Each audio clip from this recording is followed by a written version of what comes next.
Welcome everyone back to the Midnight Matinee. We just got back from the movies where we were seeing Nosferatu. The new movie just came out last month. Yep. And we're going to give you our review of it. Yep. So what do you think? I thought it was cinematography was stunning. I thought the use of the black and white, and the shadows, the light and the dark, it had a very gothic tone for it. I thought it was beautiful, a beautiful movie. Yeah. Very dark and oppressive, though, and I will say so myself. It was not it was definitely not like going to Disneyland. Yeah, I thought that it was really faithful to the original silent film that it was based on. Yes. I felt that a lot of it was like an homage to that movie. It's like a love story to that old style of film. There's hardly any CGI in this at all. The main villain, Count Orlok, is a costume that Bill Skarsgård from It and a bunch of fantastic movies. A great actor. That whole family's a great actor. And he is amazing in this. There's a lot of physicality to this role, and he's a more slender kind of person, so there's a lot of camera play too with the shadows, like shadows. In the original where he like moves one way and then pops into the camera the other way, and there's a lot of that in this, which is really good. And I don't know, it was very dark is what I would say. It was very, very dark, and I feel like they could have improved it a little more with some like more sepia tones instead of just black. Yeah. You know, like it would have gone a long way if you could have seen like the candle illuminate like a wall or like down a hallway or something instead of just like a candle flame and darkness. You don't even get the full. You don't really see him until towards the later in the movie. Yeah. And like I said, everybody is in light and dark. I mean, we're talking about it. It's a gothic tragedy, basically. Yeah. Just the story of a young woman who was lonely and calls out, in prayer, and Count Orlok or whatever. Orlok. Is that he's a demon? Do you think he's a demon? No. No. He's a vampire. Vampire.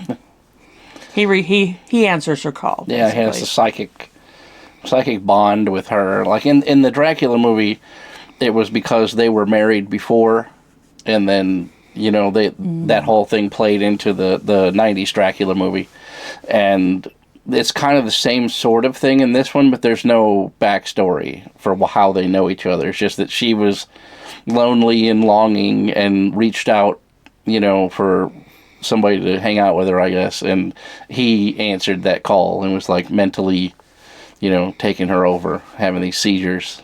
So, well, and the whole story itself, I mean, if you've ever seen any vampire Dracula movie, which is loosely based on, I mean, it's the same plot, Yeah, it's just... Guy goes out of town, the husband goes out of town, goes to the castle.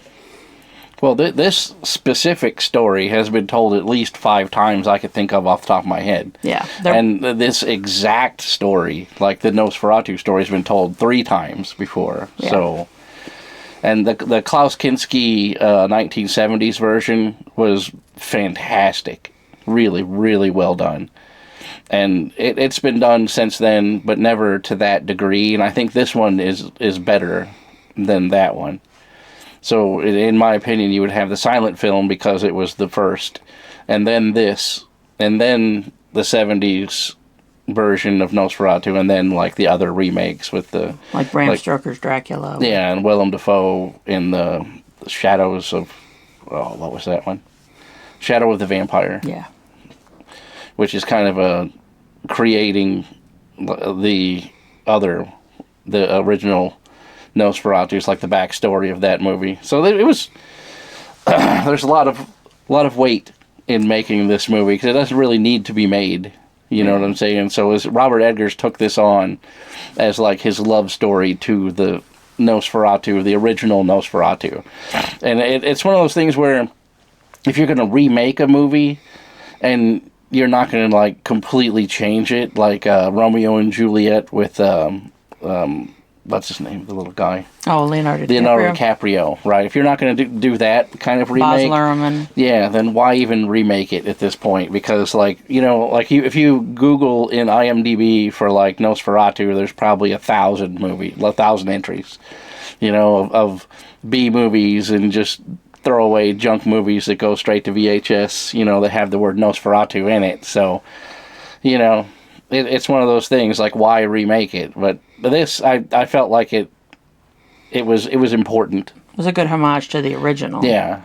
But I was hoping for like a twist or something. I know that's the common horror thing now, is to throw in a twist. Yeah, subvert expectation. This movie doesn't do that. It's faithful to the original story, like 100% faithful to the original story. Very sad, really, in my opinion. Yeah. It's just a sad movie. Well, it's a gothic, like you say, it's a gothic tragedy movie. So it's supposed to be dark. It's supposed to be, you know, sullen, I guess.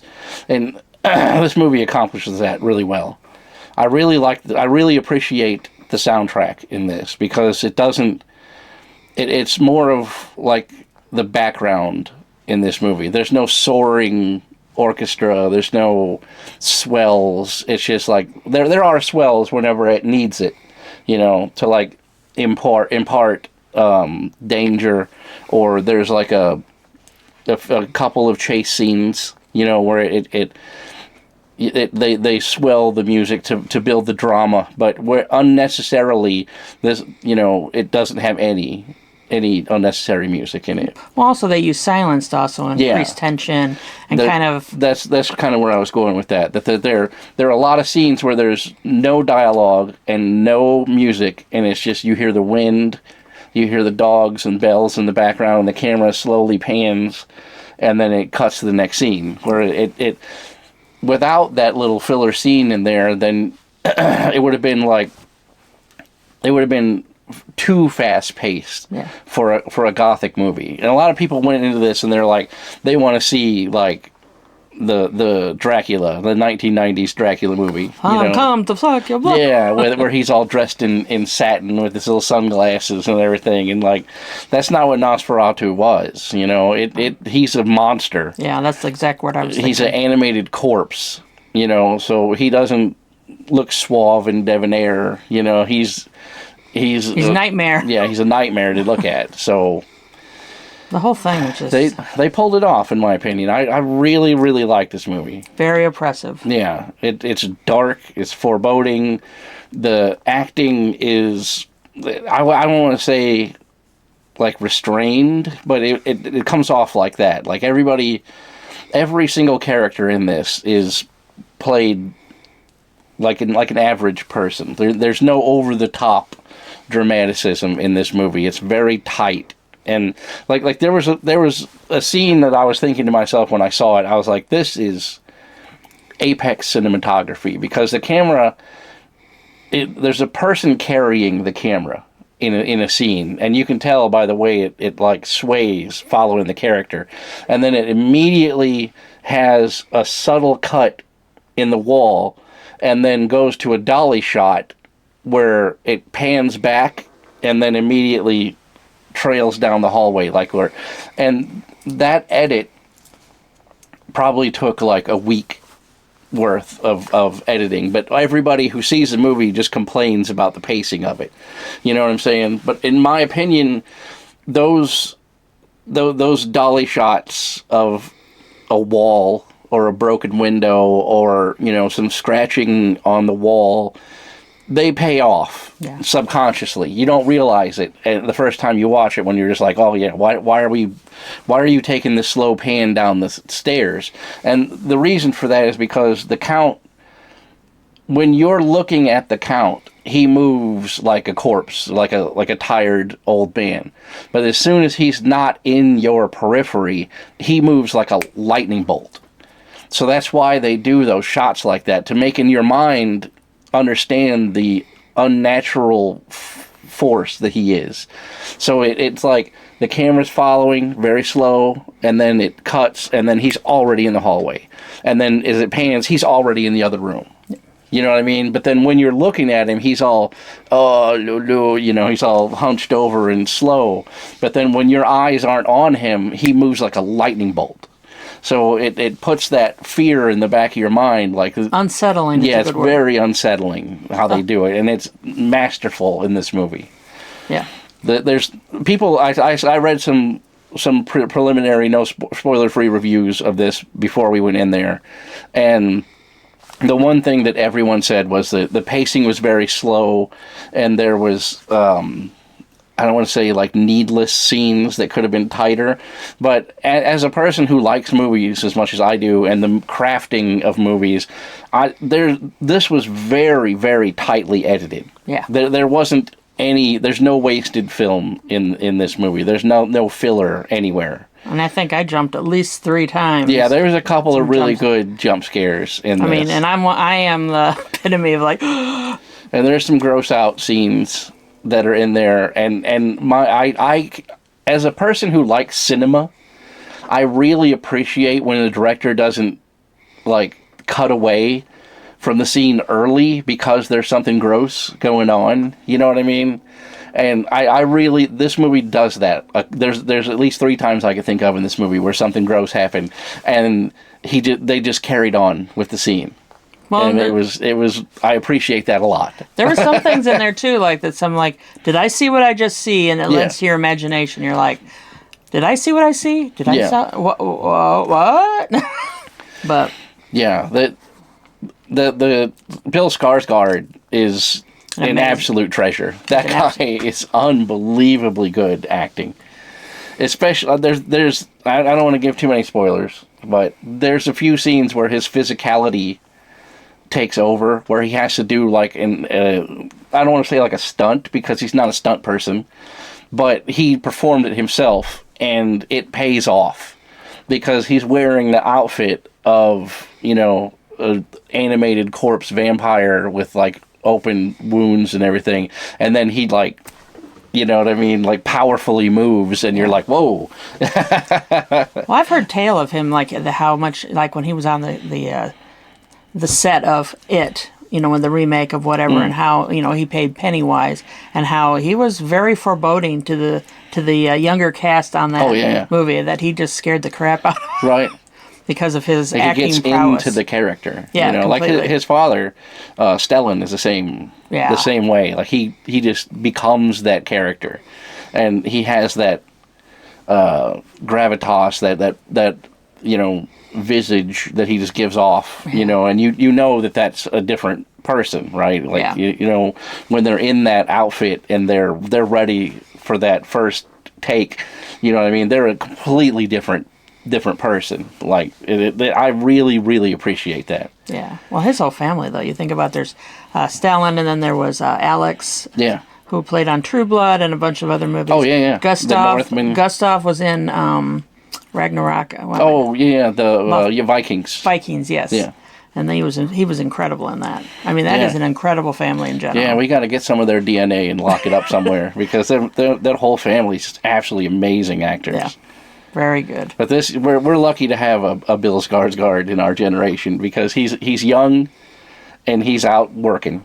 You know what I mean? Yeah. So we're going to have a lot of good Bill Skarsgård movies. And he's not up. So full of himself. You know, he has to be on screen with his face. Yeah, all perfect, and like he's kind of like a Johnny Depp, which obviously Lily Johnny Rose Depp's daughter was in this movie. Yeah.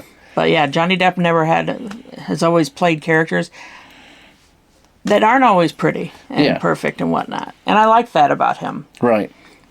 Oh, yeah. Well, you could look at Johnny Depp, not to get too into a sidebar, but he could play Tonto, and also, you know, a heartthrob, you know, beautiful, hunky guy. Like, I mean, and just nail it, and be like a pirate.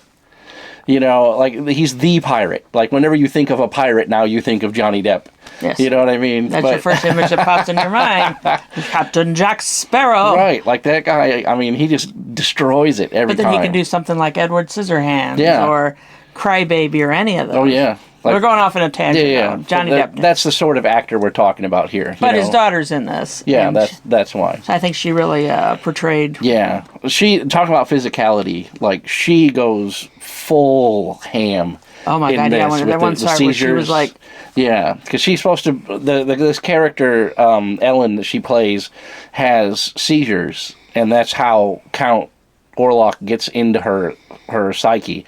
And she absolutely goes for it in this. Like, you feel like you're looking at somebody who has seizure disorder. Like, I mean, it is powerful. When she was doing that one thing, I'm like, is she okay? What's going on? For real. There's a couple of scenes where she's having seizures, and you're like, I mean, she is just horrified at how... Takes it up to level 11 out of 10. Unbelievably good acting. I just absolutely adored all of the acting in this, especially the guy... Hutter's friend, the wealthy guy. He was, what's her name? The Lucy's husband. I'm drawing a blank. She's not Lucy in this, though, but in the Dracula movie, her character's named Lucy. Yeah. But that guy, he's in, like, the Marvel movies. He's in a bunch of those movies like that, where he's like, you know? Yeah. You know what I mean? Like, he's a stereotype of a guy, and he is fantastic in this. He's the foil against the Hutter, the main protagonist of this. He's like his friend, and he's like more of a well-to-do person. Well, he takes Ellen in. Yeah. When Thomas goes over to Transylvania, I guess. Did they even say it was called Transylvania? No, it was... They had a different name. On the outskirts of Bohemia is what he said. That's right. And it was... this is another thing about this movie that I can really appreciate, because no other nerds in the world would recognize this, but as soon as he walked up to the castle, I was like, oh man, that's Hunidora Castle. That's Dracula's castle from Romania. And they actually filmed... that's a bucket list item. Right. I was like, oh, but it's a crowded theater, so I didn't want to say, like, oh, look at that. But that was Castle Hunidora, which is the castle that Dracula, the historical, Dracula was imprisoned when he was first arrested when he came back to Wallachia, you know, so... I as a history nerd, I really appreciate that they filmed that scene in there, because they didn't have to. They could have filmed it anywhere. You know, there's 1,000 castles in Prague you could have just filmed it in. But that scene where he goes and he breaks the lock off of the door and then, like, throws the door that goes into... That was in Hunidora Castle. I've seen that little courtyard enough times in my life that I recognize it immediately. And I was like, oh, that's cool that they filmed that. Because, I mean, that's a lot of money to move a production crew out in the middle of the wilderness in Romania and film, you know, in this castle. It's like a tourist trap now, to have to clean all that stuff out, turn it back into an old castle, and then film like 2-3 scenes in it. You know what I mean? That costs a lot. Yeah, because I think most of it was filmed in Prague. Yeah. In the Czech Republic and right. whatever. So you could easily just build a soundstage and film that and go on with your life. And like 99.9% of the people who watch this movie just see it and they're like, oh, look, some rocks, and they go on about their life. But me, the second I saw it, I was like, oh, man, they really... I hope that's not CGI. I thought it was interesting, too, that they brought in that whole the whole angle of... the plague, and with the rats bringing the plague, because I was reading that the Nosferatu, there's a word, and I don't know it off the top of my head, but similar to that actually says bearer of disease. Yeah. And they brought that whole in there. There were rats everywhere, and people were dying. And yeah, and that was in the silent film. That was the whole premise of the silent film. So yeah. Well, do we want to go ahead and do our... rating scale, put it up. Yeah, here's the rating scale. And I think it was a really good film, but I thought that a little bit that the plot was a little overdone. The same thing we've seen many times. So that's why I don't think it deserves a Hell's Bells, in my opinion. No, I agree with that. But like I said, it was an homage to the original silent film. So if you got rid of all of the movies in between the silent film and this one, it would be a Hell's Bells. Yes. Because this movie now, in 2024, is under the weight of the several hundred remakes of Dracula I over figure the that was years. 100 years ago they released them. Over 100 years ago they released the first one. But if you made just the silent film, Nosferatu, and then you made this one, then this would be Hell's Bells all day long. Yeah. Because those two movies, you would see, okay, well, this movie was groundbreaking when it came out, and then this is an homage to that. So it's 100% the apex of that genre. But it's watered down because there's been so many of them. Well, we went through a couple of years ago, we did 31 days of our Halloween that were all vampire movies. Yeah. So we went from, old to new in that. Yeah. And that's what lessens this movie, I think, is because it doesn't subvert any expectations, because you've seen this story played out over and over and over again. So when you're sitting there, you're like, okay, and then this is this, and this is this, and then here we go. Right? It all plays out just like it did in the 100 other movies that you've seen like this. So what makes this movie stand out, though, is the cinematography and its acting and the score a lot. The cinematography, everything. Like you say, the performances in this are so much better than in any other version of this that I've ever seen. Yeah. So that's why I would say... And you feel like, you're attached. Yeah. Oh, yeah, without doubt. The Lily Rose Depp's portrayal of Ellen is absolutely amazing. And she's usually the romantic foil in movies that she plays. She doesn't really do movies like this. So it was really, really, I don't want to say groundbreaking, but it was really outside of her wheelhouse for this sort of movie, and she destroyed it. And with the Victorian dress and all the corsets and all of the scenes where there's no makeup, it's just very, very light makeup on all of the female actors in this. They don't have any eyeshadow and lipstick and then none of that. This is like a true period piece. So that's hard. That's hard to pull off. So what did we decide for the rating? I think we decided on the Nightmare Fuel, which takes you to the edge of terror, leaving a chill in your spine, dark and twisted in all the right ways, which I would say so. I mean, I walked out of the theater and I felt like, I was like, wow. Yeah. It was like something, like I said, oppressive. It's very dark, right? Very gothic. And you know how it's going to end, right? And then when you're watching the ending, you're like, "Oh, what's going to happen?" You know what I mean? Because it was so well done at that point, and I was expecting some sort of twist in the ending, and there isn't. And it's just kind of like, I wish there had been something. You know what I mean? Like I know there's not going to be a 2, right? Because that's just how it is. This is the story. So a lot of us sat there as the credits were rolling, thinking, "Is there going to be a Marvel ending?" To the Marvel Easter egg that's always there. But no. I kind of felt like it.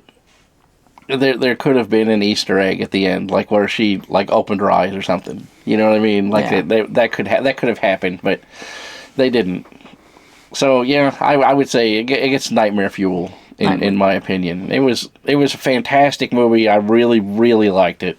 This is a movie that I would own in my collection that I could just throw on. I think I really need to see it again too to kind of get that nuance, because when you go into a movie too, you're like, okay, everything's going on at once, and then when you watch it a second or a third time, you're able to see things that you didn't see the first time around. Yeah, kind of like like The Sixth Sense, you would. Even though that had a twist. Yeah. But you see things like, oh, I didn't recognize that in the back, or why he was acting that way.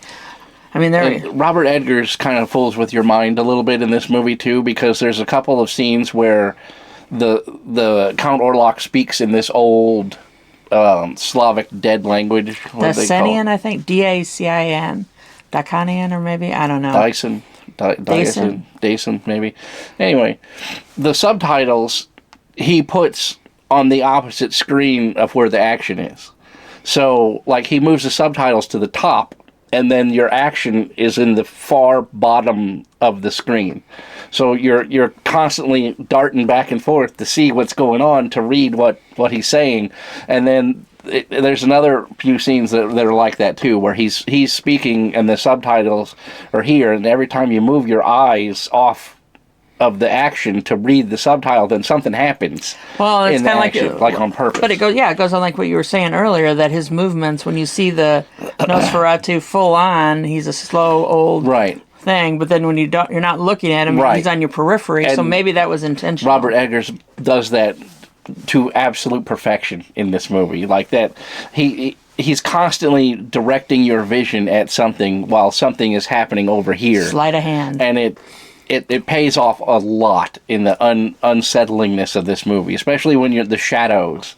Like when there's a scene in here, it's in the commercial, so I'm not spoiling anything, where Count Orlok's hand comes out, and you see like the shadow of his hand, and then the hand shadow in that same perspective continues out over the valley and then through the city, and then so the hand shadow is the same as if it was right in front of you.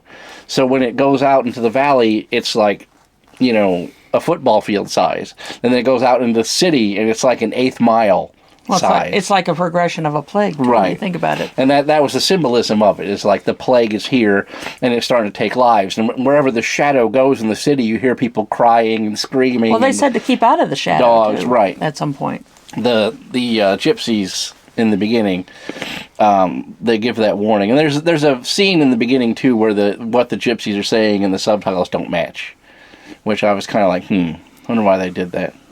But yeah, the gypsy is blessing the window in the inn, and she says washes out the vampire or something. She said, because she says Strigoi, and the subtitle said, "We protect from the monster," is what she says. And I was like, that's not what she said. Not that I speak Romanian, but I caught enough of it to catch that that's not what she said. You have some Eastern European in your background, so. Well, and is there anything else we want to talk to? Anything coming out? I don't know. There were some movies that look like they're coming out. There's a lot of good trailers. I saw a couple of Blumhouse movies that are coming out. Another, was it A23? I don't know if that's a real horror, but... Yeah. But yeah, looks like there's some more horror coming out. I get excited when I go to the movie theater. Yeah, I like to see the trailers and see, oh, I'm going to see that. Oh, I'm going to see that. That looks good. Yeah, they had some interesting trailers, too. Yeah. So... There's a lot of trailers in this movie. Because they started at like quarter after. The movie didn't start till like... 2:40. Yeah. So... It was... And it didn't... Yeah, it was like probably 20 minutes worth of trailers. Yeah. And they so were we'll have lots band. to talk about. They were all Red Band trailers, too. Yeah. So they were the full-length trailers, no teasers in this one. Yep. So it was a lot. I thought it was really good. So yeah, that's our review. Nightmare Fuel. Nightmare Fuel. Go watch it in the theaters while you can. And then I would say, once it comes out on streaming, jump on it and watch it from the comfort of your own home, or maybe you could turn the brightness up a little bit and see more of what's going on. But yeah, it was, you definitely. I was like the whole time. I'm like, are my eyes going out? Because it's a lot of darkness. Very dark. And when the light did come in, you're like, yeah, it's almost overpowering. Yeah, but I thought it was good. Yep, really good. So we'll see you. Oh, Todd came up with something for us. Yeah, I don't remember. I don't have it with me, but yeah, something about get your ticket and meet us for the Midnight Matinee. Yeah, something like that. Or your nightmares. I made the mistake the other night. I like the original. I'm a Stephen King. That's what my first intro to horror was Salem's Lot, and then I read his books. And Pet Sematary is one of my favorites. And the original movie that came out in '89, I think it was, has always been. It's a little on the campy side, but I love that movie. And I watched the other night. And I've seen it a few times, and still the new remake of Pet Sematary still leaves this horrible feeling of dread in me. I don't know why. And I was asking him. I said, "What are they doing to make me feel so uncomfortable this whole movie?" And I cannot figure it out. I even went to the internet to see if I could figure it out, because I've seen it I own it, so I've seen it 4 or 5 times. Yeah. And it's just, I don't know what, it's just like this weird thing in the pit of my stomach that I don't get from the other one. Right. And a little known fact, we actually met the kid that played Gage when we went to the UFO festival in Roswell. Yeah, he was there. He was all grown up. He was all grown up. And I attacked him. He was really cool. And I had that crazy hair thing going on. He was walking through the crowd. And he had a and smoothie. she started yelling at him, like, he was like, oh, come here. You know, like. Miko Hughes. Yeah, he's a fantastic guy. Very nice. Really He nice took a guy. photo with me.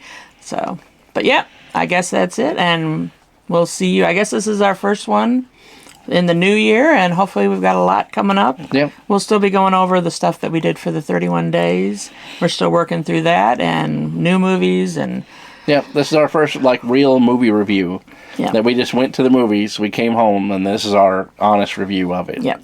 And we do not pull punches. He definitely does not pull punches. No, I don't. He's going to tell you if it's garbage or if he likes Yeah. it. So, anyway, okay. Well, All yeah. right. Have a good day or an evening or We'll see you next time at the Midnight Matinee. Midnight Matinee. Gotta do it like Selma.